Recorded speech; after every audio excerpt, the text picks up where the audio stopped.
Hello, YouTube vinyl community, music lovers, Genesis fans, and everyone else. My name's Jake, and in today's video, I'm going to be ranking the 15 Genesis albums. Let's go.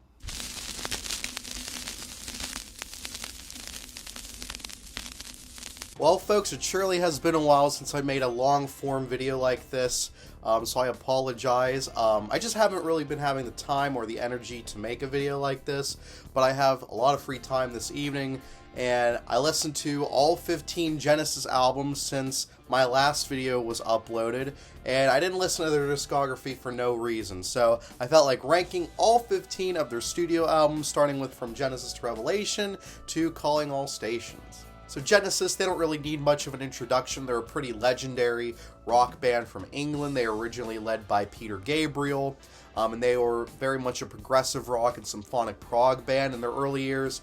He later left the group in 1975, and he was replaced by then drummer Phil Collins. And under Phil Collins' direction, they became more of a pop rock and new wave type of band throughout the 80s. Also pivotal to the group's history were guitarist Steve Hackett and Anthony Phillips, as well as keyboardist Tony Banks and bassist/guitarist Mike Rutherford. So I've always loved prog rock. My dad's favorite band is Rush, so I grew up with a lot of their music. And later in my teens, I became familiar with bands like Yes, King Crimson, Pink Floyd, of course. But it wasn't until last year that I was able to finally listen to Genesis. I don't know why I was putting off Genesis for so long, because they're freaking incredible. Shout out to my boy Chad, who got me into Genesis. We have like listening sessions every so often. We each bring a record, and he brought a Genesis album, which I will talk about later. And I was able to complete their 15 album discography pretty recently. They have a few duds, but most of their discography is excellent. Some of the best prog music imaginable. And in this video, I'm going to rank their 15 studio albums. So without further ado, let's get into it. So the first 3 albums on this list I don't own on vinyl, and it's frankly because I'm not the biggest fan of them. But coming in at number 15, I'll just put the cover image here. Coming in at number 15, I have Calling All Stations from 1997. This was when Phil Collins left the band, and he was replaced by Ray Wilson as frontman. And why Tony Banks and Mike Rutherford thought that they could continue on as Genesis without Phil is something that I will never understand, because this album is not very good. Now, don't get me wrong, I don't think Calling All Stations is a terrible album. It's just painfully mediocre. I don't think there's anything that really stands out on this album. All the tracks here just come and go, and there's just not enough impact. All the songs are like very like mellow and tame. Like they're all kind of mid-tempo, and it's all just like one ear and out the other. I mean, the instrumental performances are okay. Ray Wilson, his vocals are fine, but the songs themselves, they're just not really well written. I don't know, it just feels like this album exists, and that's pretty much it. I would only recommend this album for completionists. There are some decent moments on this album. I think Shipwrecked is pretty good, probably my favorite track on the album. Congo is also not too bad, but the remainder of the track listing is just kind of like, if you know what I'm saying. So that is my last place pick, Calling All Stations at number 15. Alright guys, coming in at number 14, I have Abacab from 1981. Now some people will defend this album, that's totally okay. But for me personally, I just can't get behind this album, guys. I am not a big fan of it at all. So this was their first album where they really started to gravitate that more pop rock sound that brought them their most commercial success. And it was a pretty daring move, because the year before they put out Duke, and that has a lot of prog moments on it, very big sounding moments. But this album, I think it just falls flat.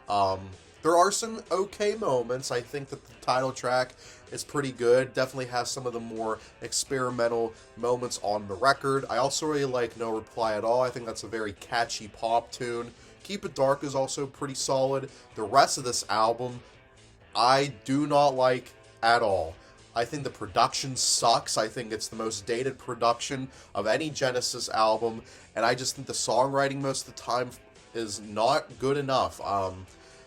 Sorry guys, I know that there are some people that really like Abacab and like pop era Genesis, and they did release some really good albums from this time period, but I think that when it comes to Phil Collins era Genesis, this is definitely their weakest by far. So that is my number 14 pick.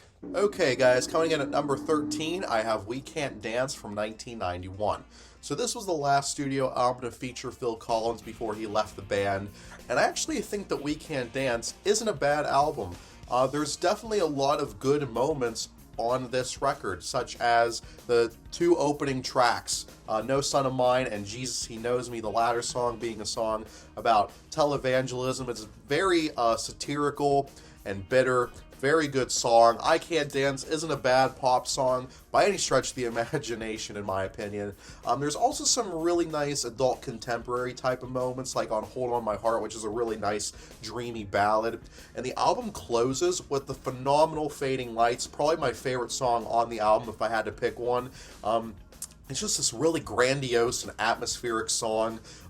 It's like 10-11 minutes long, and it's basically a send-off, like a really nice send-off for Phil, because I felt like at this point Tony and Mike knew that he was probably on its way out. So this was a really nice, touching tribute to the band and their history and their friendships. The rest of the album I think is okay. However, it's like around that middle part where the album loses its momentum, and it basically has that kind of Calling All Stations vibe where those tracks just kind of blend and go one ear out the other. Nothing really too substantial about them. I feel like that if you trim this album down to maybe like 9 or 10 tracks and get rid of all the filler stuff in the middle, this would actually rate higher on my list. However, as it is, I gotta be partial, and for that reason, I have it at number 13. So now, the remaining albums I do own on vinyl, so I'm going to be showing the record right behind me. So coming in at number 12, I have Genesis from 1983. This is also known as the Mama album because it features the song Mama, which is the first song on the record.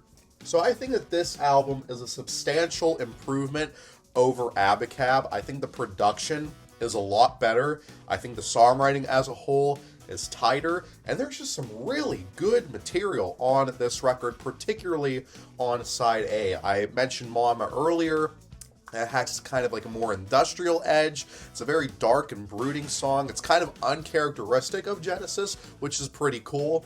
I also like That's All. It's a very little catchy kind of pop soul type of track, and I absolutely adore Home by the Sea. It's definitely my favorite track on the album. It definitely has a more progressive tinge to it, and the second Home by the Sea segment is also really nice. I think that side B is where this album starts to fall flat for me. Obviously, Illegal Alien has not aged very well. I think Taking It All Too Hard is probably the best song on side B. It's got a really good vocal performance from Phil. And the remaining tracks I think are fine, but they kind of pale in comparison to the 1, 2, 3 punch that you hear on side A. And I think that brings it down to the number 12 spot. But I think this is still a solid album, and for pop era Genesis, this is a really good entry into their catalog. Now coming in at number 11, I have Invisible Touch from 1986. I think that as far as pop era Genesis is concerned, like their 80s material, this is their best record from that time period. I do think the production isn't as good as on Genesis, but it gets the job done. I mean, it's 1986. What do you expect? Like that was the sound back in the day. But I think that as an album experience, it's more cohesive, and side B is actually pretty good. This is kind of similar to Genesis in that I think side A is where the best material is. I mean, all 4 tracks on side A are really good. You get the title track, really catchy tune. I absolutely adore it. Tonight, Tonight, Tonight, really atmospheric. Kind of like that Mama industrial type of sound to it. It's very, very good. And then you also get Land of Confusion, which I actually didn't like that song at first, but then I warmed up to it. I now think it's one of the best songs on the album. And then you get into Deep, which is a really nice kind of adult contemporary type of ballad. Side B, you get Anything She Does, which is a really jumpy, bouncy type of song. It's very fun. And then you get Domino, which is pretty solid. Throwing It All Away is probably my least favorite song on the album. I think it just kind of goes one ear out the other. And then you end with The Brazilian, which is a really cool instrumental track. So overall, pretty solid album. But you obviously know where my tastes lie. So we're going to get into the number 10 spot. I think that all these albums onward are absolutely great. So coming in at number 10, I have And Then There Were Three from 1978. So as the name would imply, this was the group's first outing as a trio. Steve Hackett left the group, and as such, the group on this record was beginning to transition away from progressive rock to more of a progressive pop and pop rock direction. Now, don't get me wrong, And Then There Were Three is still very much a progressive rock album. There are some moments on this record where the sound is a bit more streamlined, follow a traditional verse-chorus-verse structure, but this is such a great album. You get Down and Out to open this album. It's so epic. You get these really frantic performances from the band. It's just a very jagged and really like in-your-face type of track. It's a brilliant way to open this album. You also get Ballad of Big as track number 3, which has these really dense keyboard sounds. It's just like a massive wall of synthesizers, and the verses kind of have like a country rock flair. It's pretty cool. Burning Rope is also really good, and then you also have the really ethereal ballads of Undertow and Snowbound. Side B opens up with Deep in the Motherlode, which is kind of like Ballad of Big, where it has these really lush keyboards and synthesizers. It surrounds you, and it's so good. And the song is about the gold rush. Really cool story in that track. I also really like Follow You, Follow Me, which is the album closer. It's a really, nice little love song. Very much a pop rock tune. And it was definitely telling of where the band would go, as it was their biggest commercial success at the time. Overall, a really solid record. And really the only reason why I have this so low is because everything else is better. But this is such a great album. It really goes to show you how great Genesis is, that I have such a great album like And Then There Were Three at number 10. So I'm going to be moving on to number 9, and this is probably going to piss some people off. But coming in at number 9, I have A Trick of the Tail from 1976. Oh God. I can see the angry comments as I say that. A lot of people would have this album in their top 5. Some people would even have this in their top 3. I just don't see it personally. However, I think this is a really good album. Let me go over it. So, this was their first record without Peter Gabriel. He left the group in 1975. This came out the year later. They auditioned like a bunch of singers, I think over 100. And they couldn't find anybody, so they were like, hey Phil, why don't you sing on Squonk? And the rest is history. Some really great material on this. It's still very much a progressive rock album, kind of similar to stuff they were doing on like Nursery Crime and Selling England by the Pound. It is a little bit streamlined. There are some like poppier moments on this record, but this is still very much an experimental progressive rock record. So, Dance on a Volcano. Let me tell you one thing. This band knows how to open records. Holy cow. Who would have thought that a song about climbing on a volcano would be so freaking epic? It's got so many time signature changes. It like makes my brain fry. The melodies are so good. The guitar playing is excellent from Steve Hackett on the song. Such an epic song. Face melting, everything. It's absolutely incredible. Definitely my favorite song on the album. I also really like the groovy Squonk. I do think at the end it kind of like drags on a little bit, but it's still a really excellent tune. I also really like Madman Moon and Ripples, which have more of a melancholy tone to them, a little bit of like a folk type of vibe going on those songs, which is really, really good. You also got more playful moments on this album, like the title track, which kind of reminds me of like early Queen and kind of like music hall type of stuff. It's really, really great. And I also really like Robbery, Assault, and Battery, which a lot of people do not like that song, but I think it's a really nice homage to the more playful stuff that you would hear on the Gabriel records. The reason why I have this so low is because although the individual tracks on this album are really, really great, I think that as an album experience, it doesn't really gel as well as some of their other records. But that's pretty much the only complaint that I have about this record. I think that's really well written. I think that's really well produced and well performed across the board. But I just think that there's something missing about it. And I think that that is the reason. It just doesn't form a really nice, cohesive package. So that is why I have it at the number 9 spot. Coming in at number 8, another hot take is coming your way. Brace yourself. At number 8, I have... Yes, you're seeing that right. I have From Genesis to Revelation at the number 8 spot. This was their debut album from 1969. And it was released on Decca Records. So, in the group's early history, they were pupils at Charterhouse trying to get the band together. They were making demos and stuff. They were later discovered by Jonathan King, who not only is a frickin' creep, but he had a big hit with Everyone's Gone to the Moon, which is a really nice song. He ended up naming the group, and he also produced this record that you see behind me. Now, I do think that From Genesis to Revelation has flaws. I think the mixing is very questionable. The production is kind of so-so. But there are some absolutely fantastic moments on this record. Very much not a progressive rock album. This is more characteristic of Baroque pop from the time, psychedelic pop from the time, very reminiscent of stuff like early Bee Gees, as well as Sagittarius.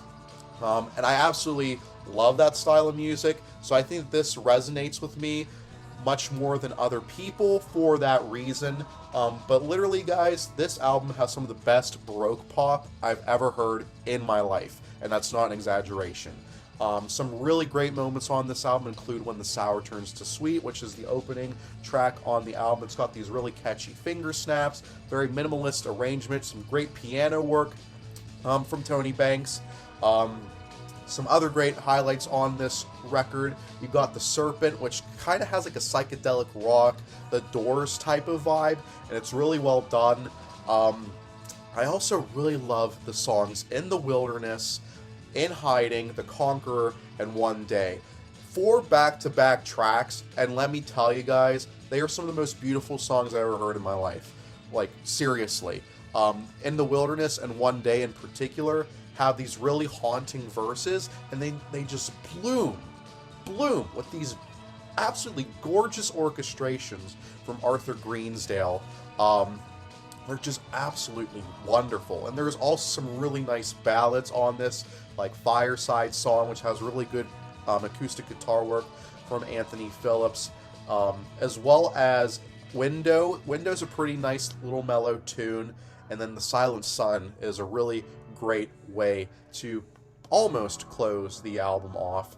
But this is an absolutely beautiful album. It definitely has its flaws, but I think that there's a certain charm and naivete to this album that I really appreciate, and that is why I have it at the number 8 spot, From Genesis to Revelation. An underrated, unfairly maligned record. I think this is absolutely beautiful. So coming in at number 7, I have Duke from 1980. So this was the group's second album as a trio, right after And Then There Were Three. And I think that unlike an album like A Trick of the Tail, I feel like Duke has a very cohesive sound, style, and theme, and that's because this album was inspired by Phil Collins' divorce. And as such, this album has a very melancholic mood. It's a very introspective album, and the emotions of this album are palpable, and I think that's why I rate this album so highly. I think that as a trio, this was their best work together. So let me go over this album. You start off with Behind the Lines and Duchess. Behind the Lines has a real urgency to it that I really appreciate. Duchess and Guide Vocal have kind of like an ambient pop type of sensibility, and it's a really reflective piece of music. Some great songs there. You also get Misunderstanding, which is one of the biggest hits off this album, and it's a really pensive breakup song. It's really, really good. And Heat Haze has some of the most emotional lyrics on the album. I Feel Like an Alien. Just crushes my soul every time I hear it. Like, holy cow, he was going through some crap. And then you get side 2, which is equally as fantastic. You get Turn It On Again, which has that jittery guitar work that you would hear in a lot of new wave of that time. Excellent song. You also get Alone Tonight, as well as Please Don't Ask, which have some of the saddest moments on the entire record, especially Please Don't Ask. Like, I said that Heat Haze was crushing. That song is really crushing. Like, he talks about wanting to see his kids. Like, it almost makes me want to cry. My favorite track on the album is actually Cul-de-sac. It's absolutely brilliant. Kind of like the best moments on And Then There Were Three. It has these really lush keyboard sounds that just surround you. And Phil's vocal performance is so impassioned. Like, holy cow, what a great track. But this album as a whole, it's so freaking good. The instrumentation is great. The songwriting is absolutely fantastic. And like I said earlier, as a trio, this was their best work. If they continued in this direction, I don't even want to think about how great albums like Genesis and Invisible Touch would have been if they were to even exist. But this is one excellent album, and that is why I have it at number 7.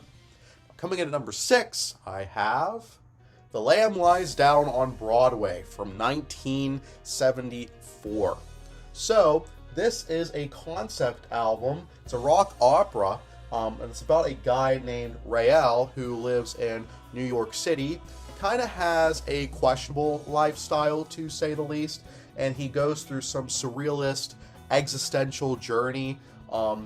It's kind of Lynchian and Kafka-esque a little bit, so I don't really know what it's trying to convey 100% of the time, but that is beside the point. This is a freaking excellent album.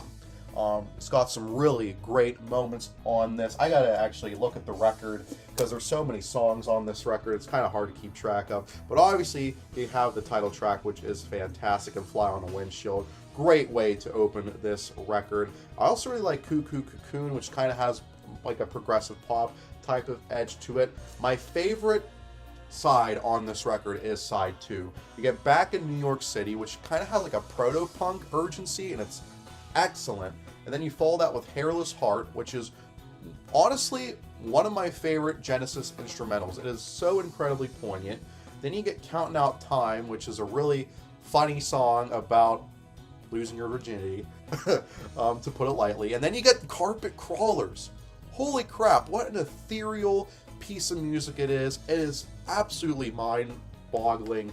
Just so freaking good. Side 3, you get Lily Light Willith in The Waiting Room. The Waiting Room kind of reminds me of Can a little bit, and like krautrock of the time, and it's really, really good. Anyway, is one of my favorite tracks on the album as well. It's a very existential, crushing track. The Lamia, I don't even need to explain that one. And then you also get Colony of Slippermen to kick off side 4. Excellent. The Light Dies Down on Broadway. And then Riding the Scree and the Rapids and It. What a fantastic way to close this album out. This is just such a great album, and I know a lot of people would have this album in their top 3. I know that for a fact. I think the reason why I have this at the number 6 spot is because it is a very long album. It's 90 minutes approximately, like 80-90 minutes, and because the songs really tell a story, I feel like it's hard to listen to individual tracks as opposed to albums like Nursery Crime and Selling England by the Pound, to name a few. So I have to really be in the right mind space for this album for that reason, as well as how surreal this story is. But when you look at this album, you just have to say to yourself, holy crap, this is a great freaking album. Maybe over time this will get into my top 5. I mean, it's pretty close to being in my top 5, but maybe one day it'll be in my top 5, but it's just not quite there yet, but I think it might get there one day. This is still an excellent album, and I think that when it comes to prog rock operas, this is the best one. So, awesome album, killer album, and now we're going to get into the top 5. So coming in at number 5, I have Wind and Wuthering from 1976. If you ask me, this is the best Phil Collins-led Genesis album. It is so incredible. One thing that really makes this album stand out for me is the keyboard work. Tony Banks dominates, and I mean dominates, this album. There are so many lush synthesizer walls and really dense organ sounds that just permeate throughout the entire track list, and they're just so beautiful. You can definitely tell how like neo-prog bands from the 80s took inspiration from Genesis. Like, it's really apparent on this album when you listen to it, but that's besides the point. This is an incredible record with an amazing batch of songs. You open it up with 11th Earl of Mar and One for the Vine. Come on. I mean, you're already in for a great album with those two tracks. One for the Vine is my favorite of the two. It just tells this really like melancholy story, and it's kind of like presented as a time loop. And the instrumentation just is so varied throughout the song. It gets into more energetic moments and into more reflective moments as well. It's just an incredible piece of music. Your Own Special Way, I wasn't that big a fan of initially, but I've really grown to like that song over time. It's just a really nice love song, really nice, pretty love song. And then What Gorilla might be my favorite Genesis instrumental. It is absolutely bonkers, and I love it. It has like a more jazz rock tinge to it, and it's just so fun to listen to. You can definitely tell that they were rocking out on this song in the studio. It is fantastic. Then you open it up on side B with All in a Mouse's Night, which is like a really ethereal kind of fairy tale type of song. It's really good. And then you can't forget about Blood on the Rooftops, which is kind of a folky song, very autumnal type of song, wintry type of song. Very good. And then you close it out with Afterglow. Oh my god, this song is so poignant. If they don't play this song at my funeral, I'm going to come back from the dead and hit them in the face or something, because it is just, it gives me goosebumps, to put it lightly. You talk about like being dust and stuff, and then you get these massive keyboards and great vocals from Phil, and it just like, it does something to my soul. I swear to God, like one of the most emotional pieces of music this band has ever put out, if you ask me. So I absolutely love Wind and Wuthering. I think it is an absolutely incredible album, and like I said earlier, this is the best Phil Collins era album in my honest opinion. So now let's go into number 4. Number 4, I have Nursery Crime from 1971. So not only was this the first album to feature Phil Collins on drums, but it's also the first album to feature Steve Hackett on guitar. And you can definitely tell that their presence in the group was welcome, because this album frickin' rocks. The thing that I like about this album so much is that it's got a lot of personality. There are a lot of quirky and humorous moments on this record, like the return of the giant hogweed, which is about a plant from Russia that wants to take over the world. How they came up with this stuff when they were only 21 years old, I don't know. But it's really, really bizarre and in the best way possible.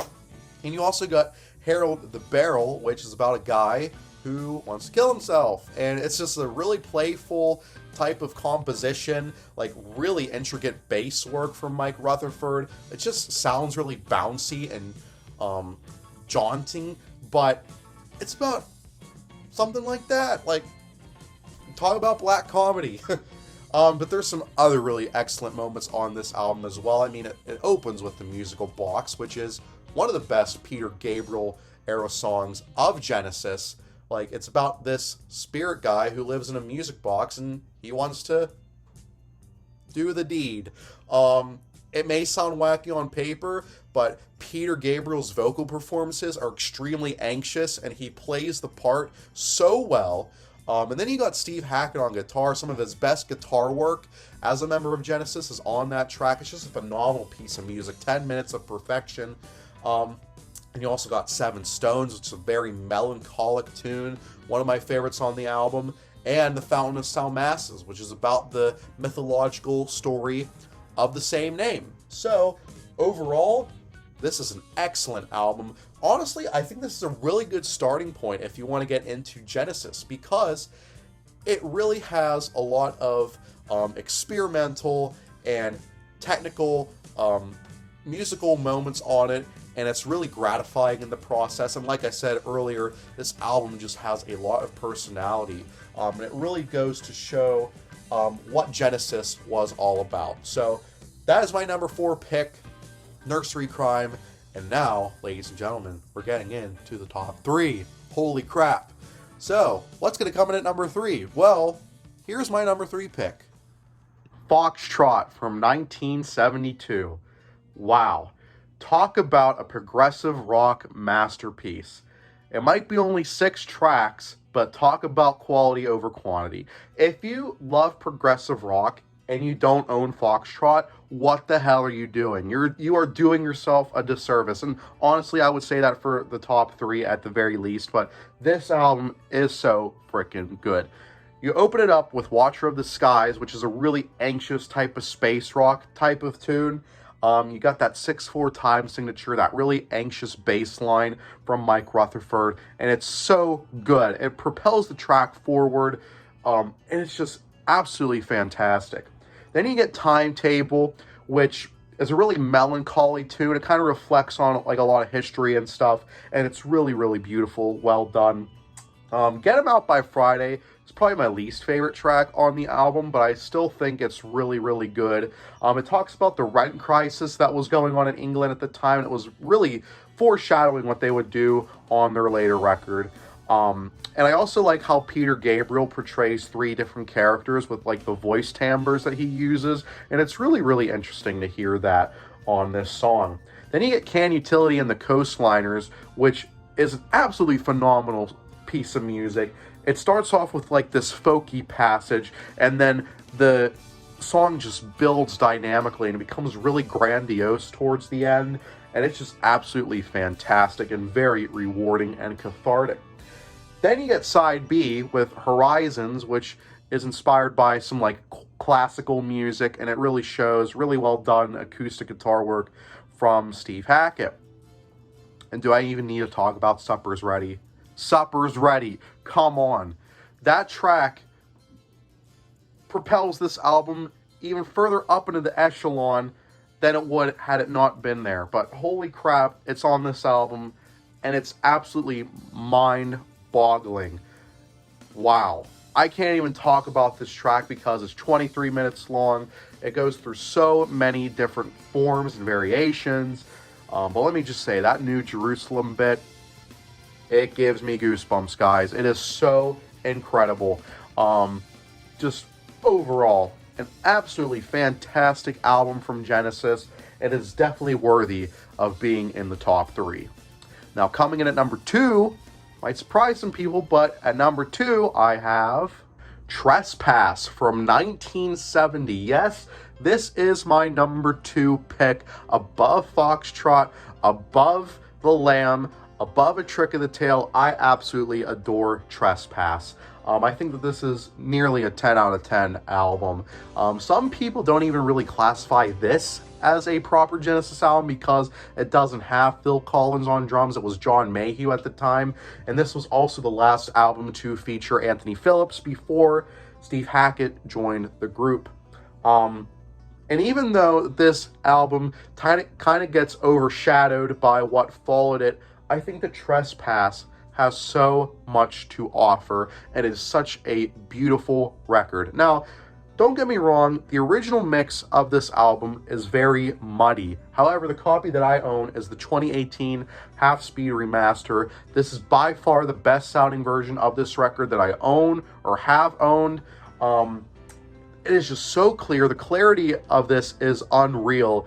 And if you're used to the old mix, do yourself a favor and check this out. It really benefited from the new mix and remaster. So going into this album, one thing that I really love about this album is that the folk influences are very prominent. It's very reminiscent of kind of like the British folk rock scene that was going on at the time with artists like Fairport Convention and stuff. But it also recalls some of the chamber folk and Baroque pop that they were doing on their debut from Genesis to Revelation.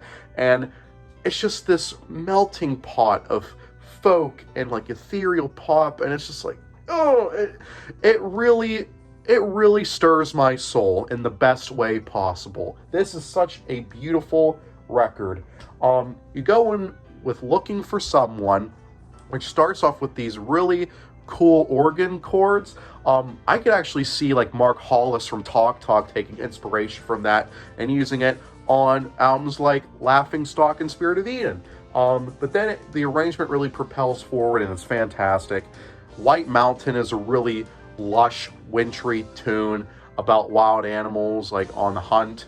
It's really well done. Visions of Angels is absolutely gorgeous with these really bright piano chords and like Visions of Angels. And it is, oh my goodness, it is absolutely gorgeous. And then you get side B with Stagnation. Holy cow, Stagnation is absolutely impeccable. Wow, what a tune. It goes through so many different tones, and the styles that it presents are so varied. Like, it starts off folky, then it gets more rock oriented towards the end. It's just absolutely mind-blowing. And you get this really beautiful 12-string guitar ballad, Dusk, as the penultimate track. And then you get The Knife, which, holy cow, this is probably the heaviest thing this band has ever done. Kind of has a heavy metal tinge to it, and it's just so epic and aggressive, and it's really, really well done. There is not a dull moment on this record. It is so great. The performances from Peter Gabriel, fantastic. The guitar work from Anthony Phillips is absolutely vibrant and stunning.